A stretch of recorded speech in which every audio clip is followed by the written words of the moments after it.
Bonjour à toutes et à tous.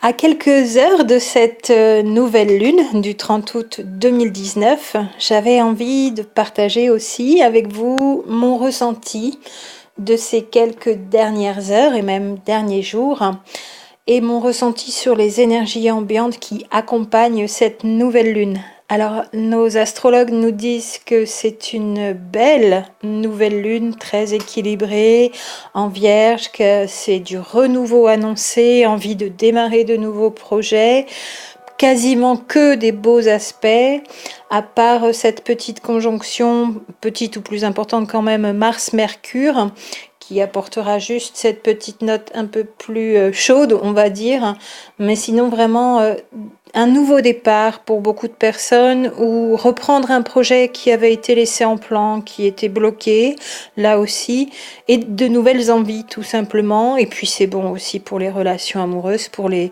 nouveaux contacts ou reprises de contacts, tout cela au niveau astrologie. Mais au-delà, je voulais vous parler de mes ressentis d'une part et des énergies ambiantes à un niveau cosmique. Donc évidemment, tout cet été, puisque c'est la saison, nous avons pris beaucoup de lumière avec des journées longues, non seulement la longueur des journées, mais aussi parce qu'il y a encore cet afflux d'énergie lumineuse, de photons qui nous parcourt, qui nous est envoyé de l'extérieur, donc du cosmos, et dans laquelle on baigne encore cette énergie photonique, et de plus en plus, mais pas que. Il y a aussi toute cette ambiance d'énergie magnétique terrestre, de champ magnétique terrestre qui est toujours particulier, donc avec un champ magnétique qui baisse de plus en plus et depuis pas mal d'années maintenant, où l'on parle d'ailleurs d'inversion des pôles à un niveau magnétique, bien sûr, pas à un niveau physique. Tout cela, ça continue, ça explique beaucoup de symptômes, beaucoup de changements à un niveau physique aussi pour certaines personnes, changements alimentaires. Si le corps n'est pas en état et n'est pas soutenu, n'est pas aidé, dans ces cas-là, ça peut donner des maladies, ça n'est pas toujours l'explication. Il y a toujours un faisceau d'éléments, mais ça y concourt. Et toutes ces sensations bizarres que beaucoup peuvent avoir aussi, et puis le développement de nouvelles capacités, ça y est aussi sûrement en partie lié. Et puis des connexions entre énergie d'être humain qui sont décuplées parce que ça a sûrement toujours eu lieu, un peu ou moyennement, mais aujourd'hui, période terrestre particulière aussi à un niveau cosmique, ça se décuple et ça se surmultiplie et c'est de plus en plus intensif. On est vraiment dans cette ère de changement cosmique.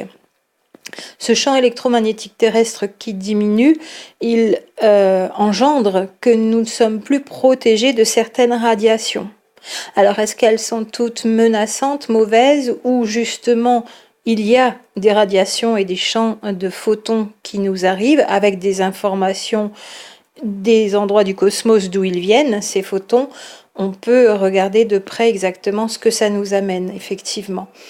Cette énergie terrestre et ce champ magnétique, on parle aussi souvent de la résonance de Schumann, nous amène à nous transformer et en tout point, et donc à commencer par nos corps. Et la transformation de nos corps induit la transformation à un niveau psychique, psychologique et spirituel, bien sûr. Donc ce ressenti pour moi que j'ai en ce moment, c'est aussi à un niveau psychologique des place au renouveau, mais plus de combat, plus besoin de combat, et donc des énergies pénibles, les énergies non lumineuses, non alignées, auxquelles on peut dire au revoir. Vraiment, j'ai l'impression que c'est ce que je vous ai marqué dans le titre ici, c'est la fin des tourments. C'est-à-dire que depuis quelques années, on avait la capacité de monter en vibration, d'être de plus en plus accompagné par la lumière et de faire briller de plus en plus cette lumière qui éclairait bien sûr aussi toutes les zones d'ombre, donc qui a fait ressortir toute cette ombre, mais on était encore dans le combat et à s'épuiser même pour beaucoup d'entre nous, à devoir lutter, à devoir se préserver, à devoir pendant des mois, voire des années, dire et redire, faire et refaire la même chose. Ça pouvait donner lieu à des situations d'injustice, sachant que tout ce qui nous pousse à changer, même parfois quand c'est assez violent, n'est pas toujours une mauvaise chose. Ça peut être fonction de notre résistance au changement. Toujours bien regarder les situations, de savoir si finalement quelque chose qui nous a paru injuste ou violent n'était pas uniquement, tout simplement, quelque chose qui allait nous pousser pour bouger parce qu'on n'arrivait pas à bouger. Donc il y a plusieurs cas de figure là aussi. Mais aujourd'hui, pour moi, c'est la fin des tourments pour les personnes qui ont le plus accéléré leur croissance lumineuse, je vais dire leur montée en vibration, leur alignement, et à force de répéter, répéter, répéter, répéter, sur cette terre, donc en temps terrestre, pour les personnes pour qui ça a été intense ou long, qui font ça depuis longtemps, ou les deux, intense et long, alors pour moi, de plus en plus, pour ces personnes les plus avancées, ça va être la fin des tourments. Alors, on dit ça régulièrement, c'est vrai, depuis 2008, depuis 2012, encore depuis 2018, on y pensait aussi, et puis à chaque fois, on se dit, mais quand est-ce que c'est la fin des énergies sombres sur Terre ? Il y a un moment où ça va arriver quand même. Et comme on dit toujours, on est toujours plus proche de la fin par rapport à tout ce qu'on a fait derrière nous. En tout cas, c'est un ressenti que j'ai eu tout simplement en observant la nature. Donc je vais juste vous en faire état, justement.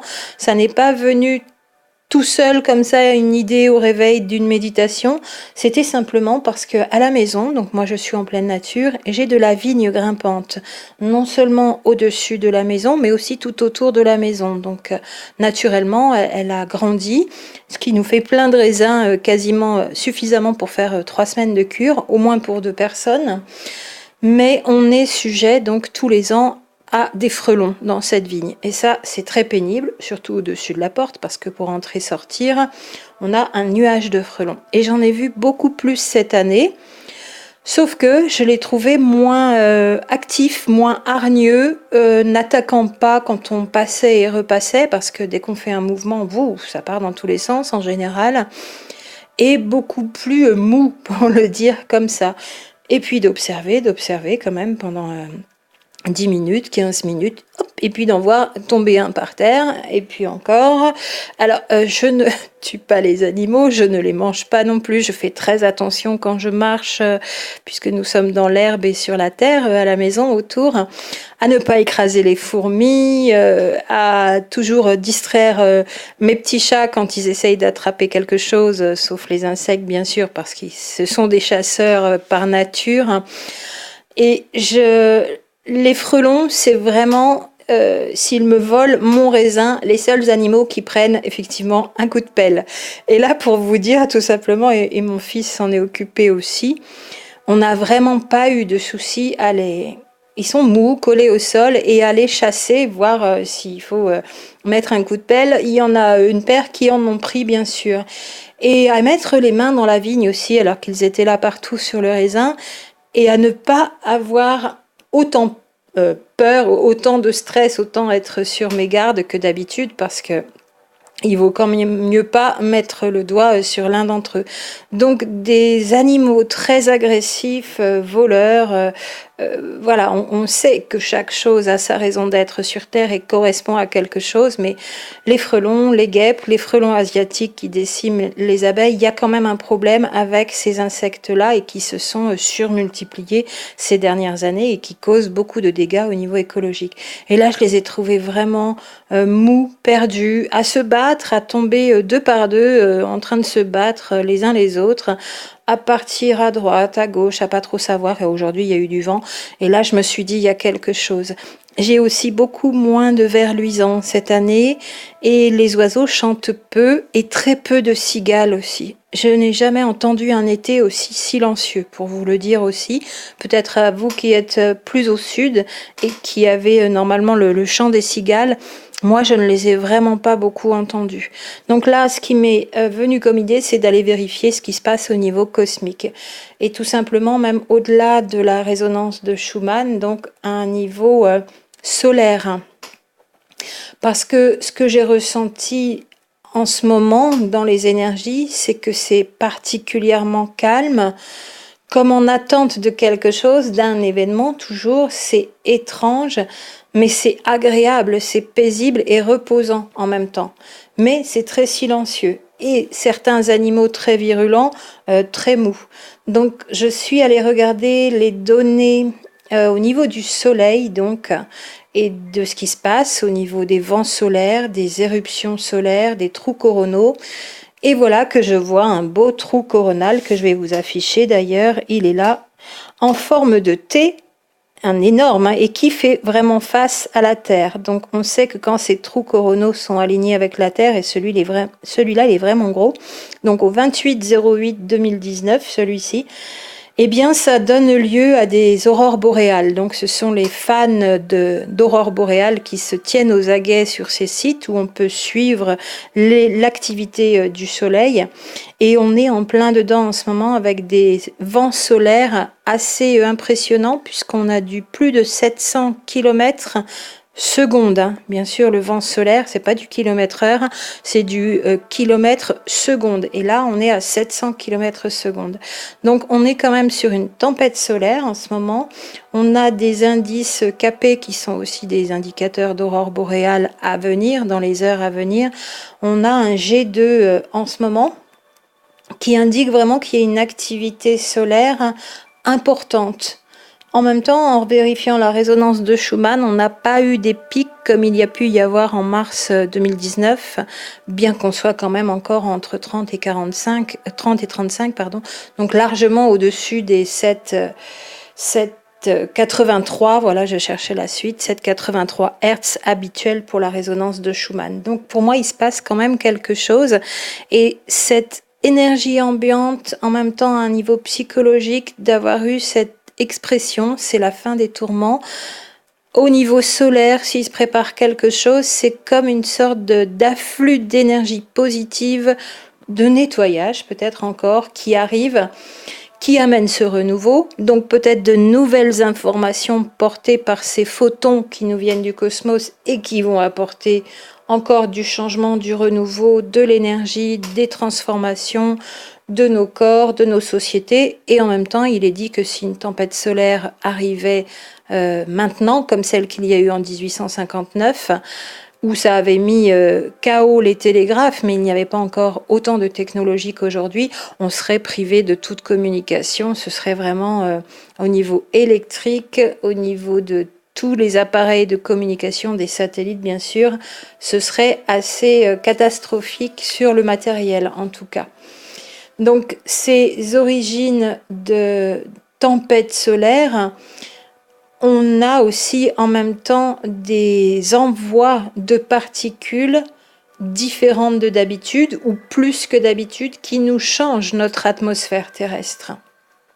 Ceci explique cela aussi dans l'accompagnement des changements au niveau de l'humanité donc et de la société tout court, et c'est rythmé par ces mouvements cosmiques et notamment ici les mouvements du soleil. Alors ce trou coronal qu'on a ici à l'image, qu'est-ce que ça va donner?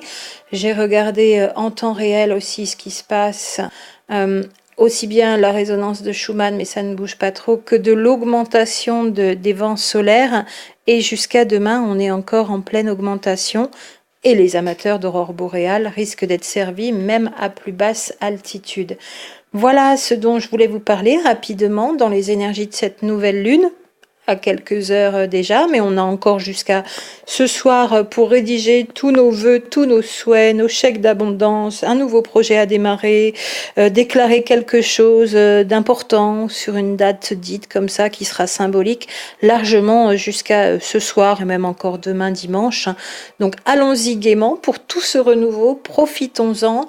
Soyons assurés que c'est la fin des tourments pour les personnes qui ont dû le plus être dans le combat à un niveau social, judiciaire, au niveau du couple, des enfants, dans tout ce qu'il y a eu à préserver. Et parfois même on a été pris dans ce jeu sans fin du combat où on doit y perdre notre énergie. Il me semble que pour les personnes, donc vraiment pour terminer là-dessus et le redire, qui sont bien montées en vibration, sont hors de portée des énergies basses, énergie noire, énergie sombre, qui se sont fortement affaiblies et qui tombent d'elles-mêmes, comme mes gentils frelons devenus tout mous qui tombent de la vigne par terre. Et j'ai réussi à récupérer donc tout mon raisin, c'est ça qui m'intéressait, puisque quand ils arrivent sur le raisin, c'est qu'il est mûr. Donc hop, j'ai tout raflé, j'ai tout cueilli. Je ne mangerai pas tout, mais au moins j'en ai préservé quand même un petit peu. Et je me suis sentie vraiment beaucoup moins agressée par ces bestioles très pénibles et très dangereuses. Et ça correspond vraiment pour moi aux énergies ambiantes. Alors peut-être si vous avez, vous aussi, des ressentis plus à un niveau de paisibilité psychologique parce que le corps va bien. Donc il y a pu y avoir des déclenchements émotionnels aussi cette semaine, mais justement comme quelque chose, voilà, que je le redis, qui n'était ni un soulagement, ni une guérison, ni une épuration, ni quelque chose à liquider, c'était juste pleurer pour pleurer. Pleurer pour même pas lâcher du stress, mais pleurer pour les vieilles réminiscences de mémoire du passé qui sont nombreuses, qui pouvaient encore rester et qui sont toutes revenues ensemble pour moi. Mais ça n'était ni pénible, ni fatigant, ni souffrant, ni douloureux, ni énervant. C'était juste presque bienfaisant, j'allais dire. Et je le vois dans mon niveau d'énergie après, où je suis bien, et aussi le visage qui n'est pas forcément marqué comme quand on a pleuré pendant plusieurs heures où on a les yeux tout bouffis. Donc la fin des tourments, c'est ça aussi que ça indiquait pour moi en même temps. Ça n'était pas tant les événements qui avaient amené toutes ces larmes, mais plus un ressenti peut-être avant-coureur de la fin des tourments et peut-être ces énergies solaires aussi, et les énergies cosmiques, et de nouvelles informations envoyées du cosmos et reçues sur Terre dans chaque corps humain qui va continuer ses transformations comme ça aussi. On est aussi donc tributaire de notre environnement cosmique au-delà de l'environnement terrestre. Voilà pour cette jolie nouvelle lune. Alors abondance, abondance, abondance, renouveau. On y va à fond, on n'oublie rien, on en met autant qu'on en a envie, c'est toujours illimité l'abondance, donc on peut y aller, pas de restriction, que le mental ne nous en mette pas non plus, et laissons aller notre imagination, libre cours à notre imagination et à notre créativité pour tous nos souhaits d'abondance pendant ce week-end de nouvelle lune du 30 août 2019, et je vous dis à très bientôt.